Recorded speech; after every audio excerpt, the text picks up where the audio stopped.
Assalamualaikum warahmatullahi wabarakatuh. Nama saya Sarakis Nandita, NIM 1908399 dari Pendidikan Fisika B, Universitas Pendidikan Indonesia. Di sini saya akan menjelaskan tentang Pancasila sebagai dasar nilai pengembangan ilmu. Pengertiannya mengacu pada beberapa jenis pemahaman. Yang pertama, IPTEK tidak bertentangan dengan nilai Pancasila, mengandung asumsi bahwa IPTEK itu sendiri berkembang secara otonom, kemudian dalam perjalanannya dilakukan adaptasi dengan nilai Pancasila.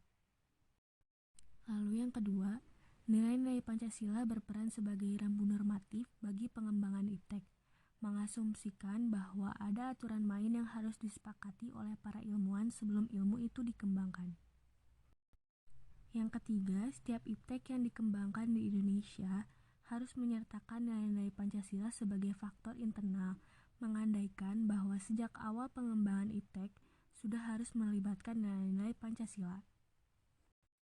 Lalu yang keempat, setiap pengembangan IPTEK harus berakar dari budaya dan ideologi bangsa Indonesia sendiri sebagai proses indigenisasi ilmu, mengandaikan bahwa Pancasila bukan hanya sebagai pengembangan ilmu, namun sudah menjadi paradigma ilmu yang berkembang di Indonesia. Pentingnya Pancasila sebagai dasar pengembangan ilmu. Pluralitas nilai yang berkembang dalam kehidupan bangsa Indonesia dewasa ini seiring dengan kemajuan IPTEK menimbulkan perubahan dalam cara pandang manusia tentang kehidupan.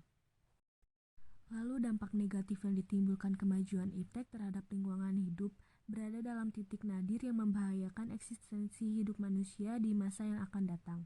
Maka diperlukan tuntunan moral bagi para ilmuwan dalam pengembangan IPTEK di Indonesia.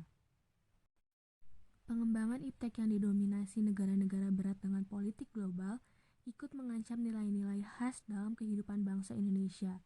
Maka diperlukan orientasi yang jelas untuk menyaring dan merangkai pengaruh nilai-nilai global yang tidak sesuai dengan nilai-nilai kepribadian bangsa Indonesia.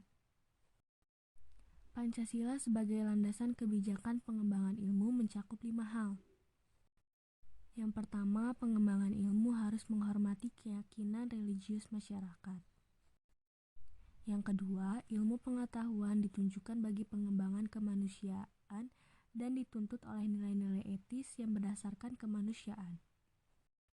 Yang ketiga, IPTEK merupakan unsur yang menghomogenisasikan budaya sehingga merupakan unsur yang mempersatukan dan memungkinkan komunikasi antar masyarakat. Yang keempat, prinsip demokrasi akan menuntut bahwa penguasaan IPTEK harus merata ke semua masyarakat karena pendidikan merupakan tuntunan seluruh masyarakat.